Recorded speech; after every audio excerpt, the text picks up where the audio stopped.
E obrigado a todos os luminares presentes e representantes da mídia, e um agradecimento especial ao anfitrião da Conferência de Segurança de Munique por conseguir organizar um evento tão incrível.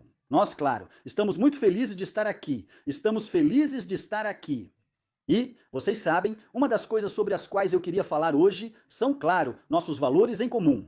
É ótimo voltar à Alemanha. Como ouviram, estive aqui no ano passado como senador dos Estados Unidos da América. Eu vi o ministro das Relações Exteriores, o ministro das Relações Exteriores, David Lemmy, e brinquei que no ano passado nós dois tínhamos cargos diferentes dos que temos agora.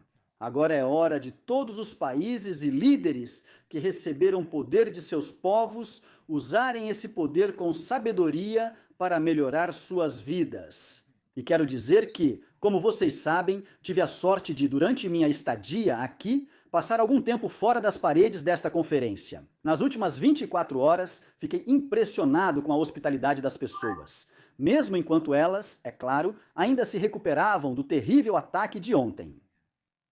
Pela primeira vez, estive em Munique junto com minha esposa, que hoje está aqui comigo em uma viagem pessoal. E eu sempre amei a cidade de Munique e sempre amei seu povo. Quero dizer que estamos profundamente comovidos e nossos pensamentos e orações estão com Munique e todos que sofreram com esse mal. Pensamos, oramos e torcemos por vocês nos próximos dias e semanas. Agora,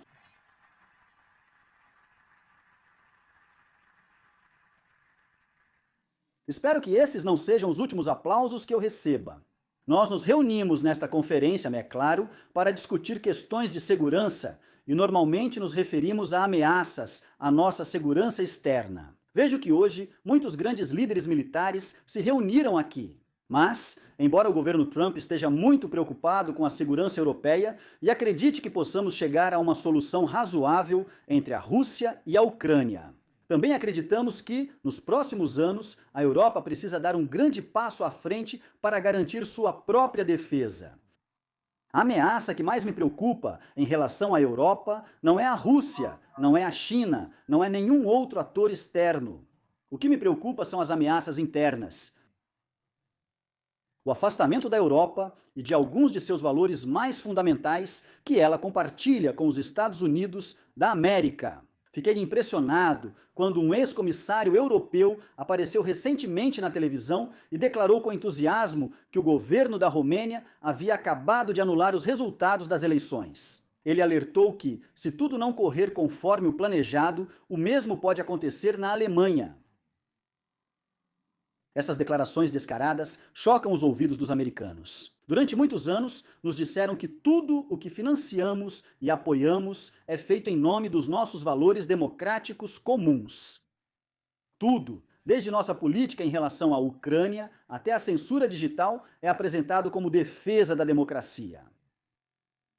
Mas quando vemos tribunais europeus anulando eleições e altos funcionários ameaçando cancelar outras, precisamos nos perguntar se realmente estamos à altura desses altos padrões. Digo nós mesmos, pois estou convencido de que somos do mesmo time. Não devemos apenas falar sobre valores democráticos, devemos vivê-los. Na memória de muitos de vocês que estão neste salão, a Guerra Fria colocou os defensores da democracia contra forças muito mais tirânicas neste continente. E se considerarmos de que lado, nessa luta, estava a censura contra os dissidentes e de que lado a censura dos dissidentes cancelava eleições. Eles eram os mocinhos? Claro que não. Graças a Deus que eles perderam a Guerra Fria, pois não valorizavam nem respeitavam os benefícios da liberdade. A liberdade de se surpreender, de cometer erros, de se responsabilizar, de construir. Como mostrado, não é possível proibir inovação ou criatividade, nem obrigar alguém a pensar, sentir ou acreditar. E nós acreditamos que essas coisas estão, sem dúvida, interligadas. Infelizmente, ao olhar para a Europa hoje, às vezes não fica claro o que ocorreu com alguns vencedores da Guerra Fria. Eu olho para Bruxelas, onde os comissários da Comissão Europeia alertam os cidadãos de que pretendem fechar as redes sociais durante distúrbios civis, quando perceberem algo que considerem discurso de ódio ou ofensivo. Estamos neste mesmo país, onde a polícia faz batidas contra cidadãos suspeitos de postar comentários antifeministas na internet, como parte do dia de ação contra a misoginia online. Eu olho para a Suécia, onde 2 semanas atrás o governo condenou um ativista cristão por participar da queima do Alcorão, o que levou ao assassinato de seus amigos. Como destacou o juiz do caso, as leis da Suécia, que deveriam proteger a liberdade de expressão, na verdade não a garantem. Cito: liberdade para fazer ou dizer qualquer coisa, sem correr o risco de ofender um grupo que compartilha dessas crenças. E talvez o mais preocupante seja o que observo em nossos queridos amigos do Reino Unido, onde o retrocesso nos direitos de consciência colocou em risco as liberdades fundamentais dos britânicos religiosos. Há pouco mais de 2 anos, o governo britânico acusou Adam Smith Connor, de 51 anos, fisioterapeuta e veterano do exército, de um crime monstruoso. A 50 metros da clínica de abortos, e orou em silêncio por 3 minutos, sem incomodar ninguém, sem interagir com ninguém, apenas orando silenciosamente, sozinho. Depois que as autoridades britânicas o notaram e exigiram saber pelo que ele estava orando, Adam respondeu que era simplesmente pelo filho não nascido de sua ex-namorada, que foi abortado muitos anos atrás. Adam foi considerado culpado de violar a nova lei governamental sobre zonas, que prevê responsabilidade criminal por erros silenciosos e outras ações capazes de influenciar a decisão de uma pessoa. A até 200 metros da clínica de aborto, ele foi condenado a pagar 1.000 libras em custas judiciais. Gostaria de dizer que isso é uma coincidência, um único exemplo insano de como uma lei mal escrita foi aplicada contra uma pessoa. Mas não, em outubro deste ano, apenas alguns meses atrás, o governo da Escócia começou a enviar cartas para cidadãos cujas casas estão localizadas nas chamadas zonas de acesso seguro, avisando-os de que até mesmo uma oração particular em sua própria casa pode ser considerada uma violação da lei. Naturalmente, o governo pede aos leitores que denunciem todos os concidadãos suspeitos de crimes de pensamento no Reino Unido e em toda a Europa. Receio que a liberdade de expressão esteja recuando. No interesse da comédia e da verdade, meus amigos. Reconheço que, às vezes, as vozes mais altas a favor da censura não vêm da Europa, mas do meu próprio país, onde a administração anterior ameaçou e intimidou empresas de redes sociais, forçando-as a censurar a chamada desinformação. Por exemplo, a ideia de que o coronavírus ele pode ter vazado de um laboratório na China. O nosso próprio governo incentivou empresas privadas a desmerecer, forçar e silenciar pessoas que ousaram dizer o que acabou se mostrando uma verdade óbvia. Por isso, hoje vim aqui não só com uma observação, mas também com uma proposta. E, assim como a administração Biden parecia estar desesperadamente tentando silenciar as pessoas por expressarem suas opiniões, a administração Trump fará exatamente o oposto e espero que possamos trabalhar nisso juntos.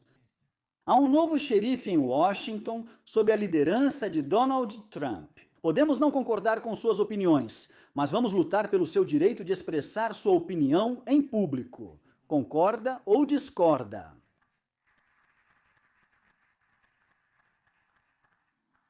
Agora, é claro, a situação piorou tanto que em dezembro deste ano, a distante Romênia praticamente anulou os resultados das eleições presidenciais com base em suspeitas frágeis dos serviços secretos e enorme pressão de seus vizinhos do continente.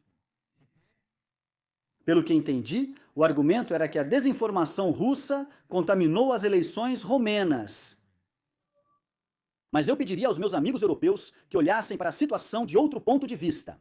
Vocês podem achar errado quando a Rússia compra anúncios em redes sociais para influenciar suas eleições. Sabemos que vocês podem condenar isso mundialmente, mas se a sua democracia pode ser destruída por algumas centenas de milhares de dólares em anúncios digitais de outro país, então ela não era muito forte desde o começo.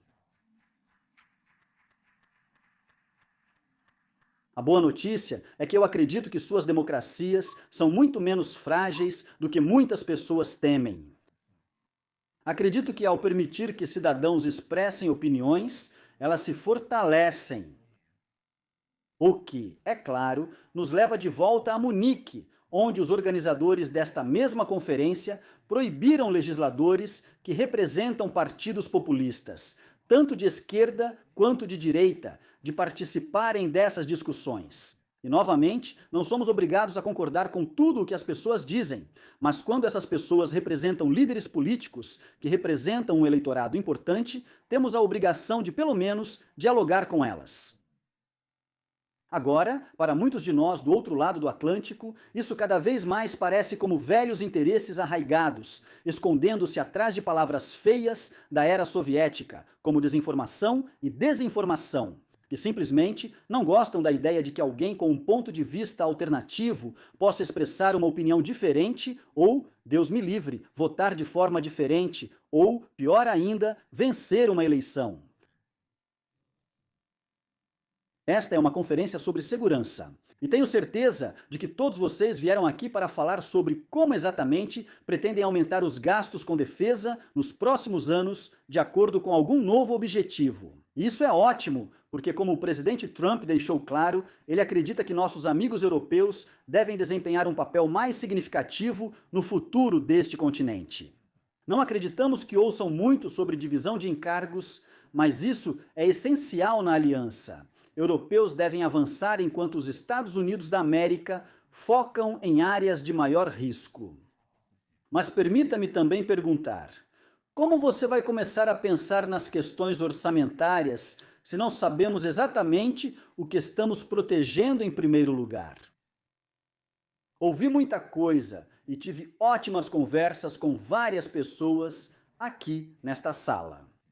Ouvi muito sobre de que precisam se proteger, o que é importante, mas isso não está totalmente claro.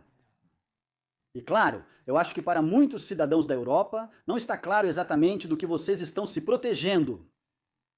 Qual é a visão positiva que está na base desse acordo comum de segurança que todos nós consideramos tão importante?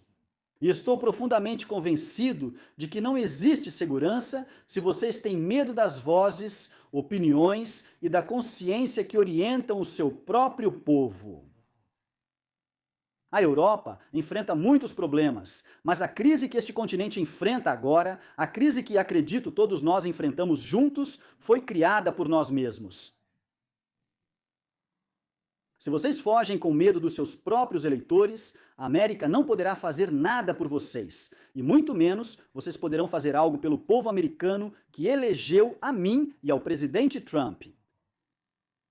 Para conseguir algo de valor nos próximos anos, vocês precisam de mandatos democráticos. Não aprendemos que mandatos fracos geram resultados instáveis? Mas há tanto valor que pode ser alcançado com um mandato democrático que eu acredito que será conquistado ao responder de forma mais sensível às vozes dos seus cidadãos. Se vocês querem ter uma economia competitiva, se querem ter energia acessível e cadeias de suprimentos confiáveis, então precisam de mandatos para governar. Vocês precisarão fazer escolhas difíceis para aproveitar tudo isso, e nós sabemos bem disso na América. Você não pode conquistar um mandato democrático censurando os seus oponentes ou colocando-os na prisão. Seja um líder da oposição, um cristão humilde orando em sua casa ou um jornalista tentando noticiar os fatos. Você também não pode vencer ignorando seu eleitorado principal. Em questões como: quem pode fazer parte da nossa sociedade comum? E de todos os problemas urgentes enfrentados pelos povos aqui representados, acredito que não há nada mais urgente do que a migração em massa.